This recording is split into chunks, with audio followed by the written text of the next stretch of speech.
Bonjour, je m'appelle Sacha Sulim et vous êtes sur ma chaîne. Ici, je raconte des histoires de tueurs en série et d'autres affaires criminelles de grande envergure. Aujourd'hui, parlons des femmes maniaques. Existent-elles? Pourquoi y en a-t-il beaucoup moins que les hommes? Qu'est-ce qui les motive? Et analysons en détail le cas de Marie Petrova, qui est appelée presque la seule maniaque dans l'histoire criminalistique russe moderne. Pourquoi est-ce qu'on l'a surnommée tueuse du genre masculin? Pourquoi a-t-elle chassé des hommes? Et pourquoi Marie n'a-t-elle pas été mise en prison? Nous répondrons à toutes ces questions avec le directeur d'affaires criminelles, Dimitri Mironov, qui a enquêté sur l'affaire Marie Petrova, et la psychologue clinicienne Evgenie Smolenskaya. En début de mars 2002, un homme de 20 ans a été tué à un arrêt de bus près du théâtre Shalom, sur l'autoroute Varsovie.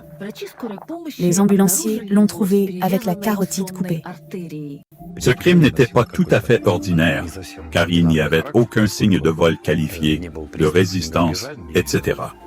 Une seule manipulation, seulement à la gorge. Une seule coupure faisant couler le maxi de sang, et il s'enfuit. Pas de tripatouillage, pas d'inspection des choses. Les proches de la victime, rien. Les témoins qui n'ont pas immédiatement compris qu'un homme a été tué sous leurs yeux ont plus tard dit à la police que le criminel, qui s'étant caché dans un passage souterrain, quelques minutes plus tard, est brièvement retourné auprès de la victime. Bien sûr, nous n'avions pas pu faire de portrait robot, car c'était la nuit, il faisait sombre. C'était en mars, au crépuscule. Il était environ 9 heures du soir, ou plutôt même 10, d'une manière ou d'une autre. La vue n'était pas bonne. Mais le fait que c'était un homme en costume de sport sombre, chapeau noir, c'est la description qu'on a reçue. Un mois plus tard, un autre meurtre avec une signature similaire se produit dans le quartier de la même autoroute, Varsovie, sur la rue Sevachska. Un homme saigne d'un coup de couteau dans le cou. Son argent et ses papiers sont intacts. Seulement cette fois, la victime n'est pas un jeune homme, mais un retraité. Et tous les crimes ont eu lieu au sud-ouest, dans le quartier de Zuzino, la zone du bois. En ce qui concerne le lieu, le temps, ils ont tous eu lieu dans l'obscurité, le soir. Attaque par derrière. Notre suspect X, en survêtement de sport et chapeau noir déguisé en coureur, fait du footing en inspectant les endroits avec le moins de témoins oculaires. Et à partir de son deuxième tour, il attaque par derrière, attrape la tête, et bien, tranche la gorge. Les crimes de Zuzino ont rapidement été combinés en une seule affaire. Le groupe d'enquête et d'intervention de la police criminelle de Moscou a été joint à leur enquête. Pendant plusieurs semaines, les agents ont interrogé des témoins, dressé les itinéraires présumés du tueur et vérifié les anciens criminels qui ont purgé leur peine pour des crimes similaires. Nous avons suivi la piste, il s'agissait d'un homme, d'un athlète, d'un jeune, peut-être avec des tendances homosexuelles, parce que de telles agressions étaient spécifiques aux hommes. Parallèlement à cela, on travaillait sur des versions et des crimes commis sur le territoire national, skinheads, etc. Mais personne n'aurait pensé que ces crimes étaient commis par une femme, une jeune femme. Le 20 avril, le criminel commet la prochaine attaque sur la rue Odessa. La victime a également plus de 60 ans, mais cette fois, la blessure au cou n'est pas mortelle. Quelques semaines plus tard, la série s'est enrichie d'au moins 2 autres tentatives de meurtre. 3 hommes survivants témoignent. Ils ont tous affirmé avoir été victimes non pas d'un criminel, mais d'une criminelle.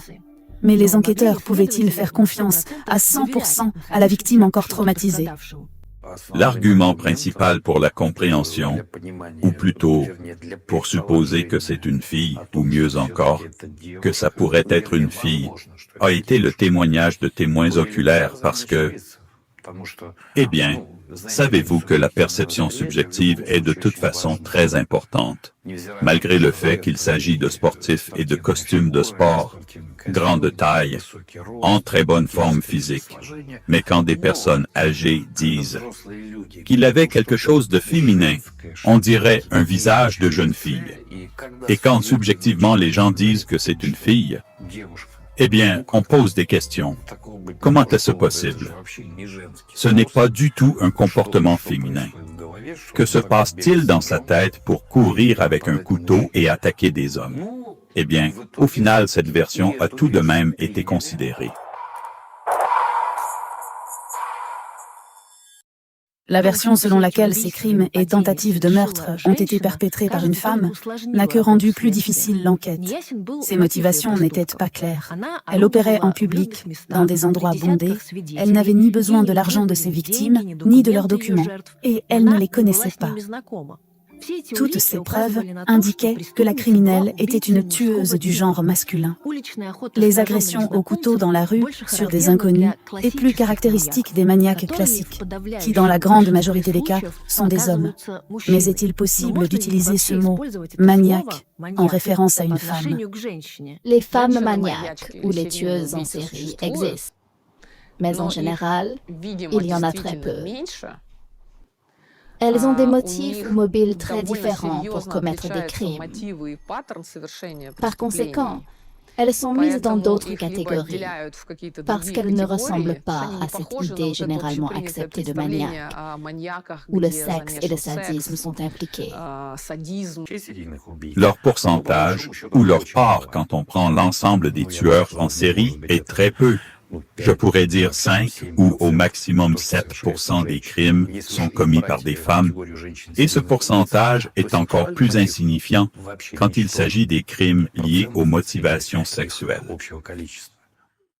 L'une des caractéristiques distinctives des crimes de ces maniaques masculins, le plus classique est le motif sexuel.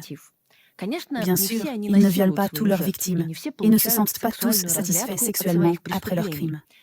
Mais selon les psychiatres, dans la plupart des cas, ces criminels ont toujours différents types de paraphilie ou de déviations sexuelles.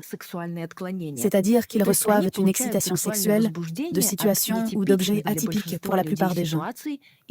Alors que chez les femmes maniaques, ce genre de paraphilie est presque inexistant. Autrement dit, de leurs crimes, elles éprouvent rarement de plaisir sexuel. Pourquoi c'est comme ça? Aucune explication valide. Je sais pas. Mais il y a des spéculations. Les hommes, en général, quand ils sont brisés, ils le sont profondément. Pour eux, la sexualité est étroitement liée à leur identité et à leur estime de soi. Les femmes, par contre, se réalisent à travers d'autres rôles. Non pas comme des mâles alpha, mais plutôt dans des rôles de soignantes et d'aide, c'est-à-dire de mère, d'épouse, etc. En fait, les crimes des femmes tueuses en série sont le plus souvent liés à cette partie de la personnalité ou d'identité qui est la réalisation de soi. Pour l'enquête sur les meurtres et les attaques à Zuzino, nous y reviendrons un peu plus tard. Mais avant, commençons par voir des exemples concrets dans l'histoire criminalistique soviétique et post-soviétique. Quelles sont les motivations qui animent les femmes qui commettent des crimes en série? Le motif principal est le gain matériel, c'est-à-dire que ce sont des femmes qui tuent pour de l'assurance, pour un confort, des gens qui les empêchent de réaliser certains de leurs plans. Par conséquent, elles ont un modèle spécifique, très inhabituel pour les hommes, un modèle de meurtre dont les leaders absolus sont l'empoisonnement et l'étouffement. Il est très rare d'observer des formes de torture de sa victime, c'est-à-dire qu'elle résolve simplement la tâche, qui est de supprimer sans laisser de traces. Pour continuer dans les classifications officielles, un tel motif est appelé hédoniste, c'est-à-dire pour atteindre le confort. Le nom conventionnel de ce groupe de femmes assassines hédonistes est veuve noire. L'un de ces assassins hédonistes était Tamara Ivanutina. Elle est née en 1940. À Toula, dans une famille nombreuse.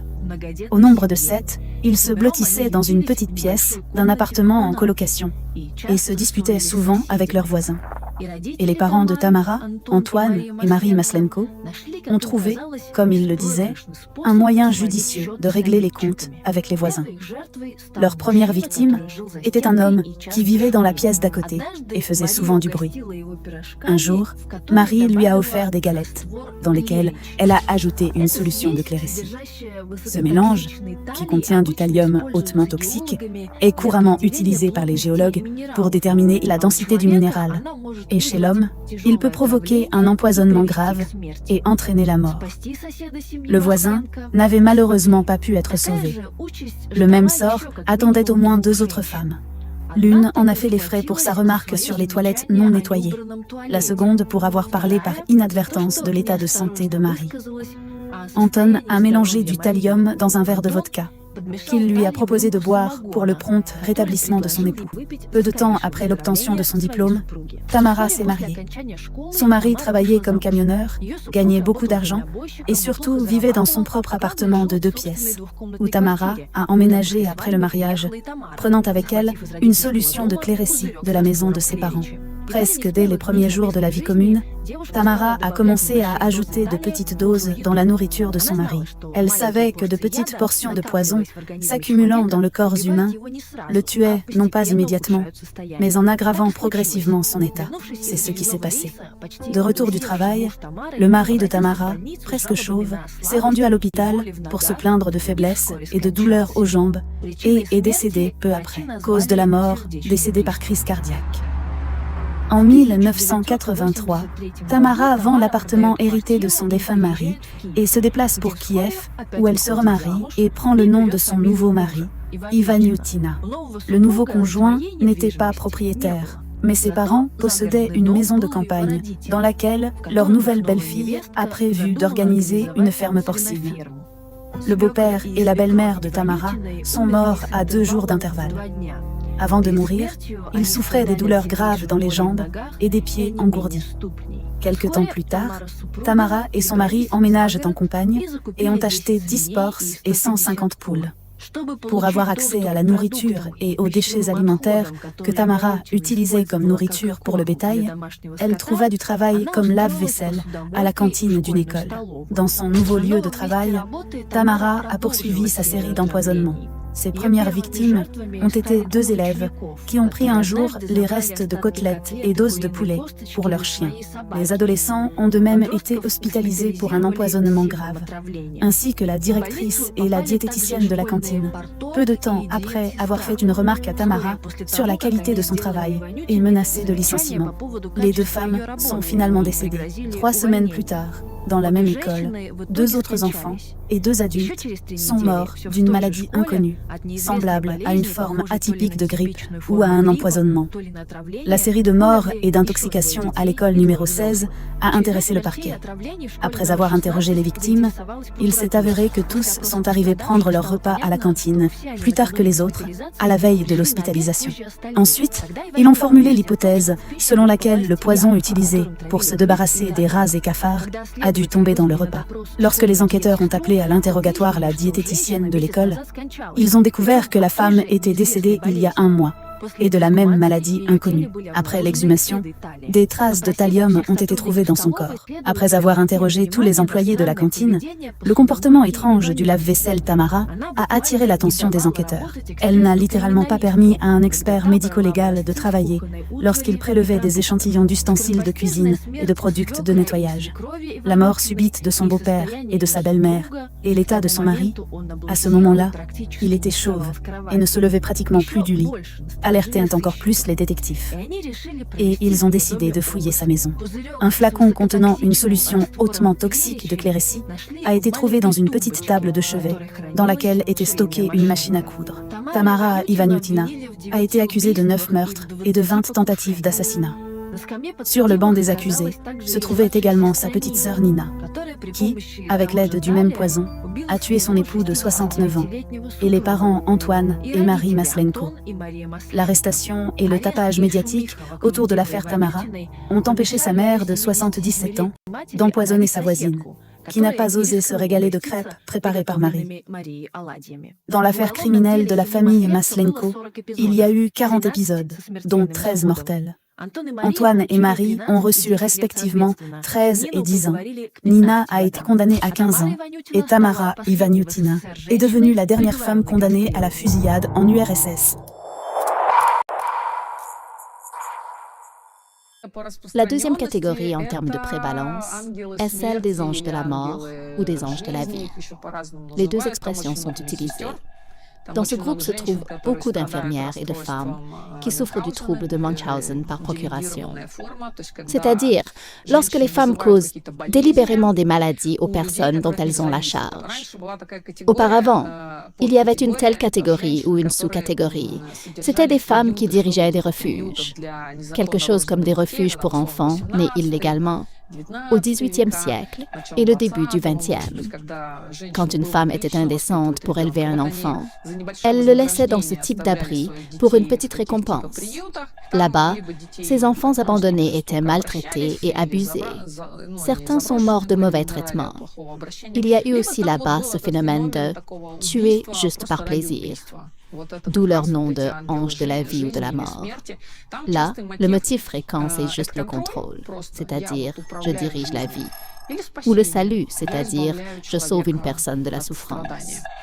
Les refuges privés pour les illégitimes, mentionnés par Evgenie Smolenskaya, bien sûr, sont depuis longtemps une chose du passé. Mais les orphelins sont encore maltraités aujourd'hui dans les orphelinats et les familles d'accueil. En apparence, Svetlana Akleev, une mère nombreuse exemplaire, est un exemple moderne de l'ange de la mort, dont ses enfants adoptifs ont été victimes. La famille Akleev était bien connue à Krasnodon, une petite ville près de Lugansk, où Svetlana a déménagé du village en 2003 pour un appartement de 5 pièces, donné par autorité locale. En 2007, Svetlana a reçu le titre de mère héroïne. La famille avait 6 filles et un garçon. Les enfants participaient et remportaient des concours et des Jeux olympiques.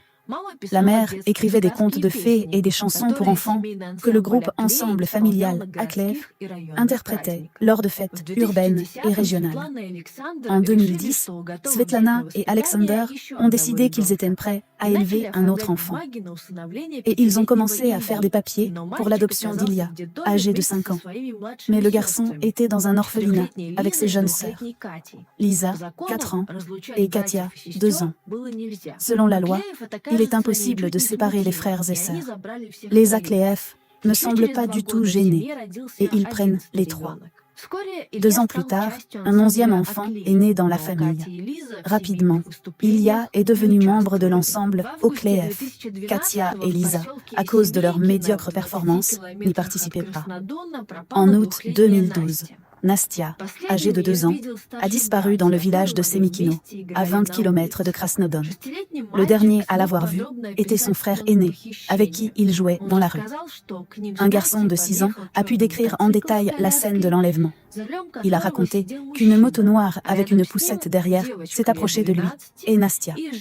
À côté de l'homme assis sur la moto, une fille de 12 ans et une femme vêtue d'une robe de couleur vive, avec un foulard noir sur la tête.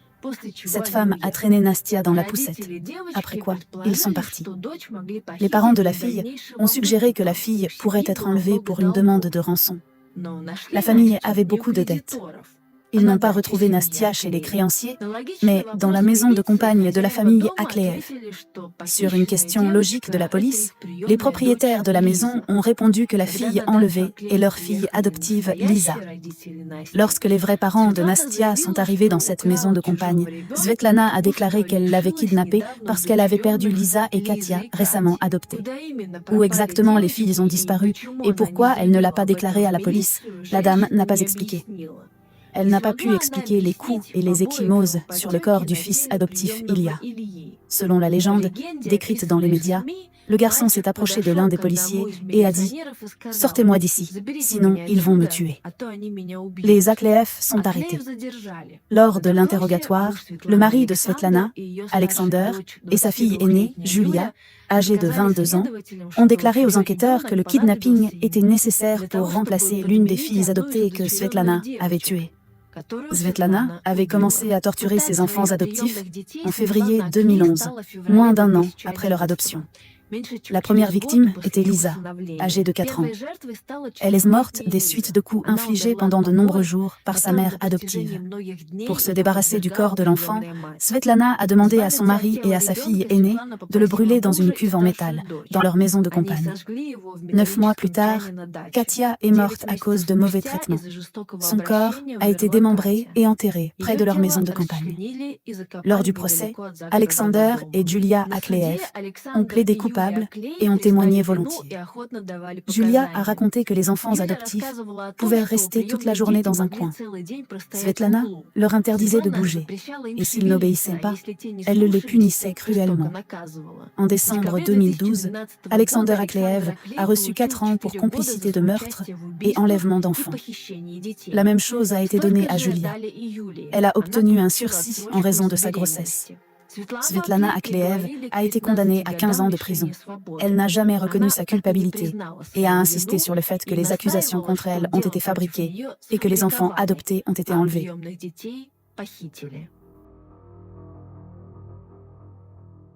Eh bien, ensuite, il y a la vengeance. C'est aussi assez répandu chez les femmes. Les hommes se vengent rarement, vous savez. Voilà pourquoi tenez-vous d'embarrasser une femme parce qu'elle est capable de vous préparer des coups que vous n'auriez même pas imaginés.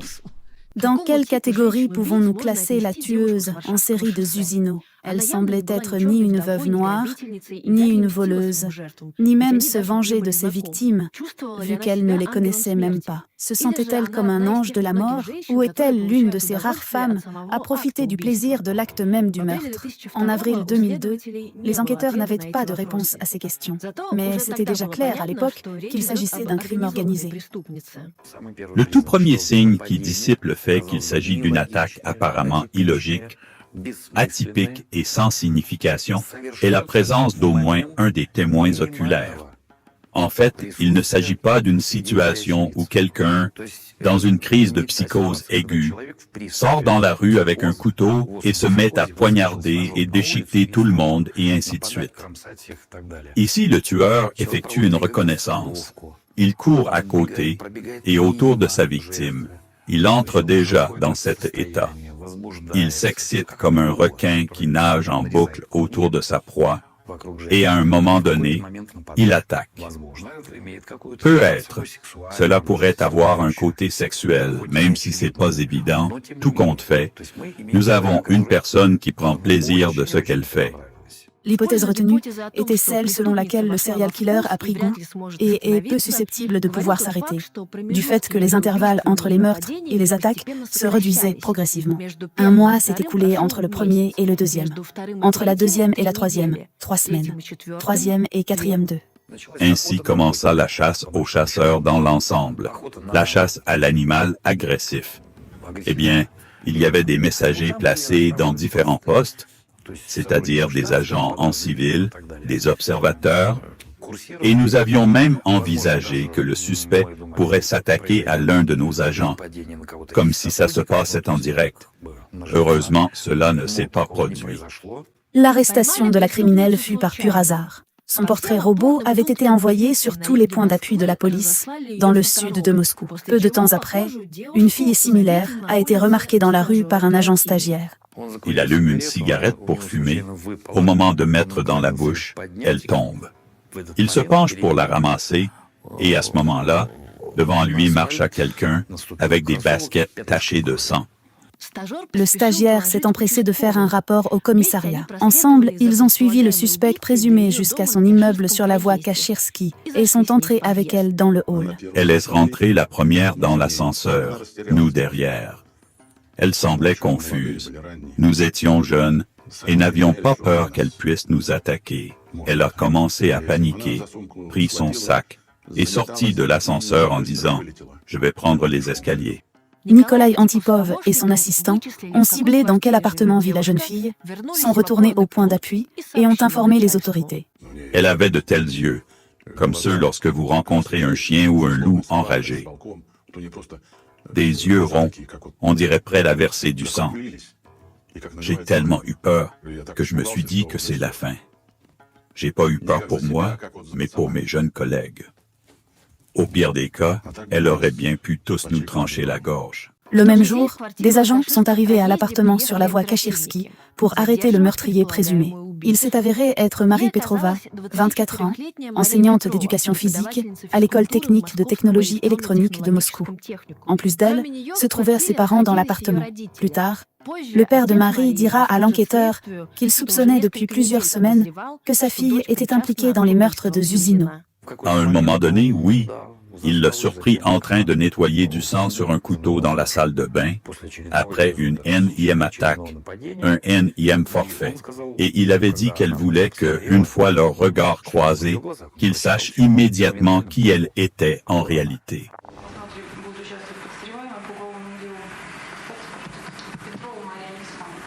Au début, Marie a nié sa culpabilité et n'a pas facilité le travail des enquêteurs, jusqu'à ce que l'un d'eux promette à la jeune fille que si elle parlait d'au moins un cas d'agression, elle serait libérée. L'arrivée de l'avocat a entraîné une confusion qui pouvait mettre fin à l'enquête du point de vue juridique, parce qu'on l'avait dit d'avouer et mettre sur écrit chaque crime. Quand l'avocat est arrivé, il l'a dit. Arrête tout, n'écris et ne dis plus rien. Ils te mettent sous pression et autres. Et ainsi, on avait plus de preuves, sauf des taches de sang sur des chaussures, ce qui bien sûr peut aussi être contesté, puisque, eh bien, n'importe qui pourrait dire, je faisais du jogging et j'ai marché sur une mare de sang, et voilà comment ça atterrit sur mes baskets. D'après Dimitri Mironov, Marie a commencé à se confier à lui qu'après qu'il ait établi avec elle un contact psychologique. Personne n'avait l'intention de mentir qu'on la laisserait partir. De combien de temps devra-t-elle passer? De plus, personne ne savait encore le lieu où elle serait emprisonnée.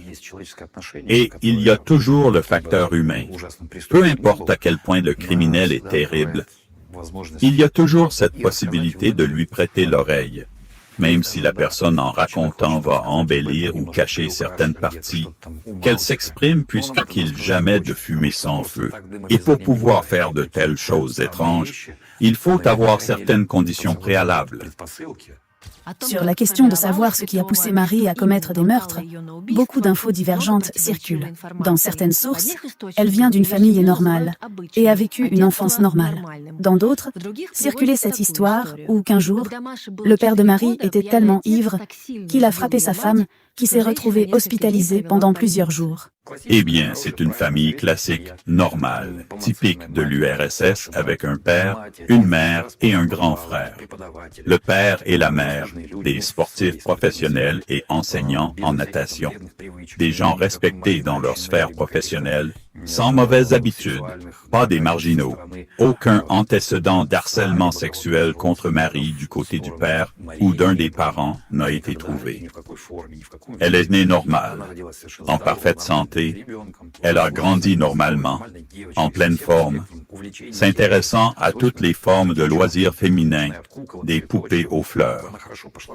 Elle a fait ses classes comme toute autre fille de sa génération, sans montrer aucun signe suspect. Selon d'autres sources, Marie était introvertie et renfermée. Elle pouvait se montrer agressive envers les animaux et les enfants de son âge. À l'adolescence, chez Marie a été diagnostiqué un trouble de la personnalité et elle avait été mise en observation dans un centre psychiatrique. Elle s'est en prise une fois à sa mère, la frappant avec ses poings, rien de plus. Elle ne l'a pas paralysée, ne l'a pas tranchée et pas de tentative de suicide. C'était juste un conflit domestique. Mais la mère a réagi comme toute mère stricte, comme elle a jugé bon pour sa fille, faire appel à un psychiatre. Tous les troubles du spectre schizophrénique, tous les troubles prononcés qui sont associés à une violation de la réalité, on pense, ont une liaison génétique importante. Mais ensuite, il y a les facteurs du stress environnemental qui peuvent activer les gènes qui étaient en veille, s'il se crée des conditions pour cela. Ça peut être un traumatisme crânien, la violence dans l'enfance, l'abandon, le bullying, etc. Mais ici, je tiens à souligner, les personnes atteintes de troubles schizoscopiques ne sont généralement pas agressives, c'est-à-dire qu'ils sont généralement victimes de violences. Malgré le trouble diagnostiqué, Marie aimait la natation et participait à des compétitions urbaines. Mais ensuite, elle a brusquement abandonné son hobby préféré. Selon une version, c'est arrivé après que Marie ait été violée. La jeune fille venait d'avoir à peine 18 ans. Elle-même décrit ce fait comme étant pas très traumatisant, juste une mésaventure. Ce viol, elle le décrit elle-même comme, eh bien, pas vraiment traumatique, comme un mauvais souvenir dans sa vie. C'était un viol commis par l'une de ses connaissances. avec qui elle passait parfois du temps avec une de ses copines. Ils l'ont invité un jour partager un verre. D'après ses mots, ce type et sa copine l'avaient drogué pendant qu'il buvait et en se réveillant, elle comprit qu'on a abusé d'elle. Elle s'est juste levée et est rentrée chez elle. Après cela, elle n'a juste plus jamais adressé la parole à ce type. Un très grand nombre de personnes subissent des viols, y compris dans l'enfance. Mais quand elles sont en bonne santé mentale en général, quand elles ont des gens autour d'elles ou un environnement qui les aide à y faire face et à apprendre à faire face aux conséquences, il se crée une compensation et elles peuvent continuer à vivre une vie normale. Dans le cas contraire, où nous avons une personne atteinte d'un trouble mental, avec un certain nombre de facteurs à risque, tels que la violence, la pauvreté, et si les parents ne lui montrent pas comment se contrôler, là, le diagnostic peut évoluer vers des comportements très exotiques, jusqu'au meurtre. Après l'obtention du diplôme, Marie a suivi une formation de secrétariat, puis a travaillé comme vendeuse et serveuse, mais n'est pas restée pendant longtemps à ces postes. À la place de la sphère professionnelle, la jeune dame s'est concentrée sur sa vie personnelle. Elizabeth n'a jamais souffert du manque d'attention auprès des hommes et vu son âge, 20 ans, dans la fleur de la jeunesse, elle a commencé à montrer son côté sensuel, en s'habillant de façon à mettre en valeur son corps, son apparence, le maquillage et tout ce qui met en valeur les jeunes filles. Elle allait en boîte, faisait la fête avec ses amis, causait avec des garçons. Les parents n'approuvaient pas ce mode de vie de leur fille. Leur relation s'est à la limite détériorée quand Marie leur a dit qu'elle était enceinte. Ensuite, une fausse couche, de nouvelles querelles et scandales, et les menaces constantes de ses parents de la mettre dans un hôpital psychiatrique. Elle avait un copain, sauf si je me trompe. Elle était en couple avec l'ami de son frère. Il était bien sûr plus âgé qu'elle, mais rien d'anormal. L'écart était acceptable. Il n'y a pas eu de problème avec cette relation, mais avec d'autres, oui, comme vous le savez, dans tous les foyers, les confrontations avec les parents, naturellement avec sa mère, puisqu'elle est la première à savoir tout ce qui se passe dans sa maison.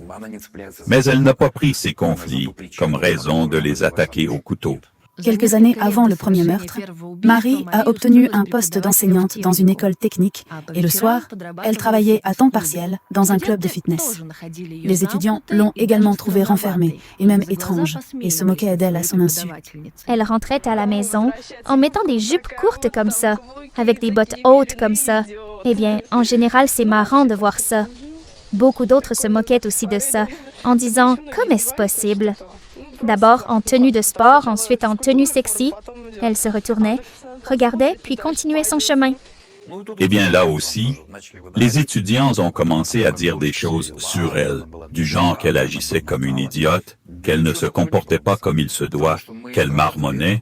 En réalité, rien de tout cela est vrai, puisque nous avons mené une investigation dans ce lycée pendant la phase de recherche et s'il y avait quelque chose d'anormal ou des agissements suspects, je vous assure qu'ils nous auront dit qu'il y a une enseignante pas nette qui correspond à la personne que vous avez décrite.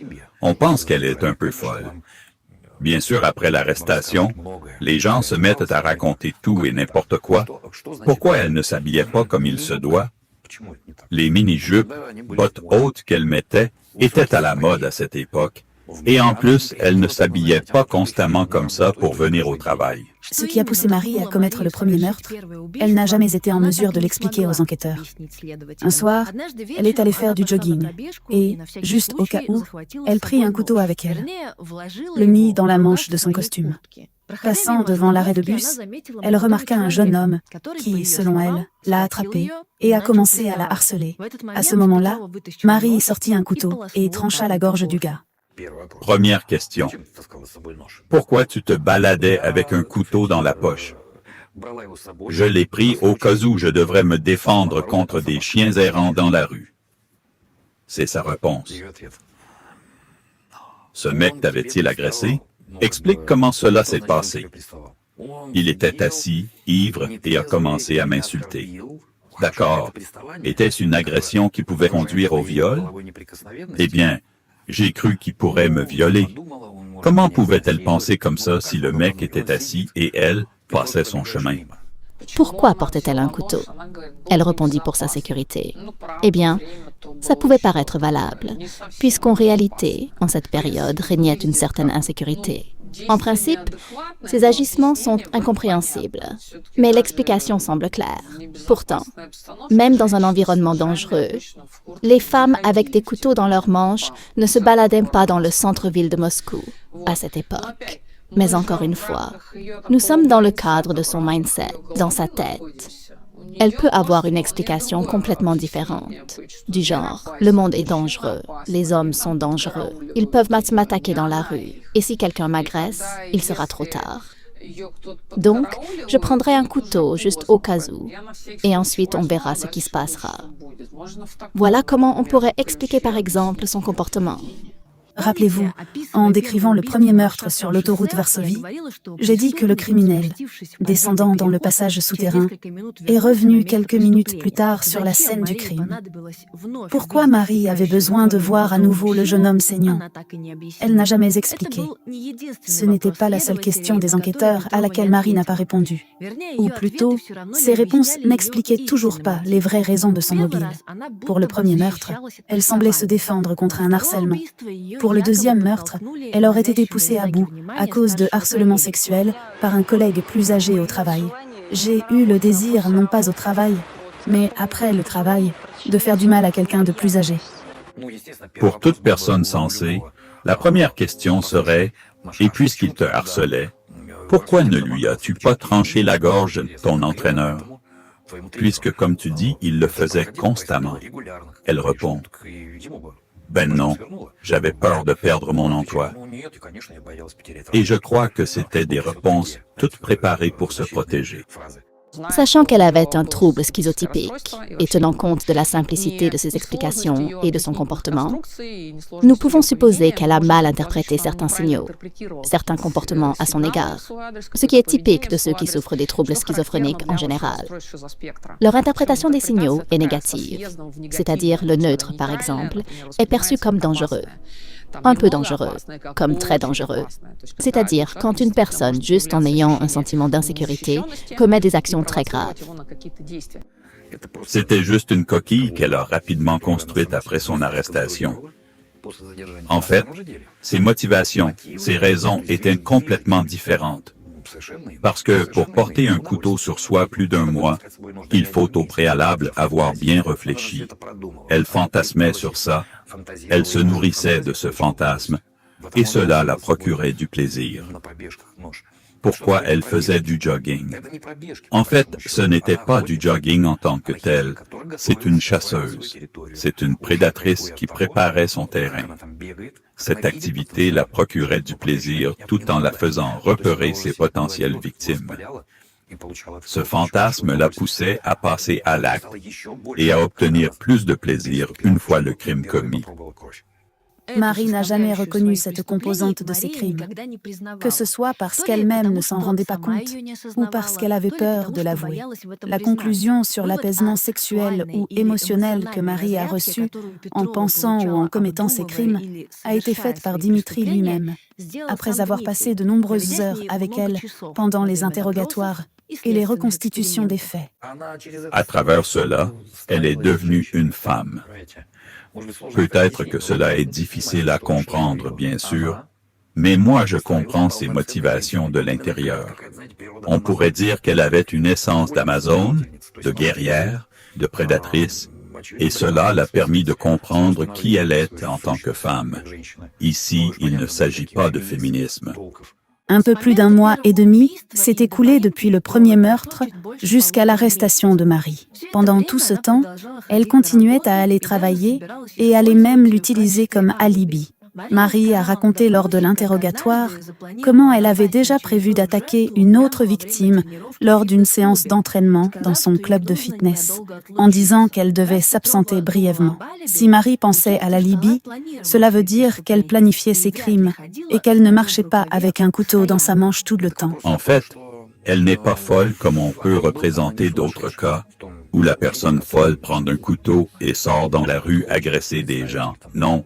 Ici, c'est comme une partie sombre de la personne, bien que consciente, prend du plaisir à agir de la sorte. Il semble que Marie n'avait pas du tout peur d'être arrêtée. Elle tuait et attaquait en présence de dizaines de témoins, ne se précipitait pas de quitter la scène du crime et choisissait une façon très spéciale de commettre des crimes. Tuer un homme avec un couteau et éviter les traces de son sang sur ses vêtements est presque impossible.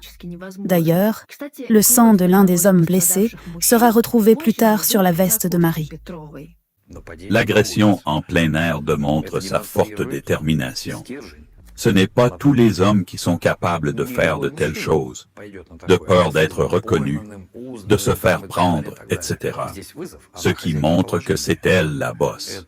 Elle contrôle et confirme sa forte personnalité et sa nature déterminée qu'on peut qualifier ici de démoniaque. Il y a une théorie selon laquelle les hommes sont des chasseurs dans leur tactique et les femmes sont des cueilleurs, c'est-à-dire qu'elles tuent ceux qui sont à proximité. Et la plupart des victimes sont des gens qu'elles connaissent. D'ailleurs, ici, elle confirme également ce modèle, car elle tue des personnes complètement aléatoires, qui se sont accidentellement retrouvées à côté d'elle. Elle n'avait pas vraiment de mobile fixe, bien défini. On pourrait penser qu'il s'agissait de vengeance après qu'on l'ait violée. Mais cet argument ne tient pas puisqu'il n'y a pas de preuves. Ce qui est avéré, elle s'attaquait aux hommes et jeunes hommes qui avaient la maturité sexuelle. Bien sûr, elle pouvait aussi s'attaquer aux vieux avec canne à la main, mais elle ne l'a pas fait, ce qui prouve qu'elle recherchait l'adversité des adversaires avec qui elle pouvait rivaliser.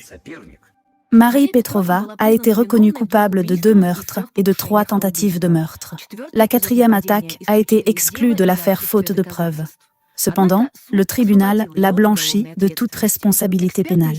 Les experts de l'Institut serbe, après avoir analysé la nature de ces crimes, ont conclu que Marie les avait commis dans un état de folie, c'est-à-dire qu'elle n'était pas consciente du danger de ses actions et ne pouvait pas les diriger en raison de ses troubles.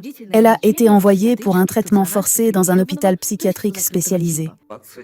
Elle est internée là-bas depuis 2001. Ça va faire maintenant 23 ans, sans qu'on sache exactement combien de temps elle y restera encore. On ne le sait tout simplement pas. Dans cette perspective, il se peut qu'elle y reste entre griffes jusqu'à la mort. Au cas où on la déclarait consciente de ses actes, elle aurait pris environ 10 ans, plus peut-être le temps du procès. Néanmoins, elle aurait déjà été remise en liberté, si on voyait les choses de façon pragmatique. Ce traitement psychiatrique forcé est perçu comme une punition pire que tout. Plus pire que ça, je dirais, serait la peine de mort. Je ne pense pas qu'il y ait une thérapie spéciale en cours. C'est juste une prison, probablement plus confortable qu'une vraie prison, mais en réalité, ces gens sont privés de tout choix, prennent des pilules, c'est-à-dire qu'ils sont probablement régulièrement ou constamment dans un état d'esprit modifié, pas peut-être le plus agréable. Dans un pourvoi en cassation, que la Cour suprême a examiné 4 mois après le verdict, l'avocat de Marie a demandé l'annulation du traitement forcé de son client. Marie elle-même, selon Dimitri Mironov, préférait également aller en prison plutôt qu'à l'hôpital. L'une des victimes a insisté sur la même chose. Mais le verdict des juges est resté inchangé. Oui, elle m'a demandé plusieurs fois vouloir partir en prison, en disant que là-bas, elle serait au sommet de la hiérarchie. Qu'elle serait respectée puisque c'est une meurtrière qui a tué des hommes. Eh bien, personne ne conteste. Elle serait sûrement très respectée là-bas. Pendant ces 20 ans que Marie a déjà passé dans un hôpital psychiatrique, elle a essayé de s'échapper plus de 2 fois. Elle a été transférée dans un établissement avec des régimes plus stricts à Kazan, mais ensuite renvoyée à Moscou. Tous les 6 mois, elle subit un examen médical au cours duquel un psychiatre évalue son état. Est-elle prête à sortir? Peut-elle encore être dangereuse pour les autres et pour elle-même? Mais il y a une autre question, peut-être plus importante. Marie s'est-elle repentie de ses crimes? On peut dire qu'elle l'a accepté comme un fait, mais reconnaître et en regretter, ou même que tout cela l'a fortement traumatisée, je ne saurais le dire. Les parents de Marie sont en contact avec leur fille et lui rendent visite à l'hôpital une fois par mois. Selon Dimitri Mironov, leurs relations se sont améliorées avec le temps. Mais la possible libération de Marie, pour sa mère et son père, est plutôt effrayante. Ils ont surtout peur des réactions de la société et des voisins. Elle est certaine qu'elle serait bientôt remise en liberté et de pouvoir réaliser ce qu'elle disait à l'époque et même maintenant. Son rêve de fonder une famille, faire des enfants et faire des choses qui l'intéressent. Il n'y a pas très longtemps, elle m'a demandé un livre d'anglais et nous voulons faire connaître son histoire. Il y a 5 ans, Dimitri Mironov a repris le contact avec Marie. Il a eu l'idée de transformer son histoire en un long métrage, et Mironov avait prévu son tournage à Hollywood.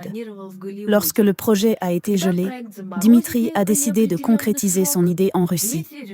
L'affaire Marie Petrova a été le plus atypique de sa carrière d'enquêteur qu'il a décidé de l'inclure dans sa biographie. Tout d'abord, je ne vois pas en elle un tueur en série, un horrible maniaque, mais d'abord une personne dont quelque chose à l'intérieur n'a pas fonctionné comme il se doit à un moment donné, et aucun psychiatre ne saurait vous donner une réponse juste et claire à cela. Mais les faits sont là et voilà, ça fait plus de 20 ans qu'elle se trouve dans un hôpital psychiatrique. Nous parlons constamment avec les médecins et psychologues qui travaillent dans ce centre et personne ne peut expliquer ce qui s'est réellement passé avec elle. C'était l'histoire d'une femme tueur en série, Marie Petrova. Merci de l'avoir regardée jusqu'au bout. Abonnez-vous à la chaîne, mettez des likes et mettez en commentaire ce que vous pensez de cette histoire.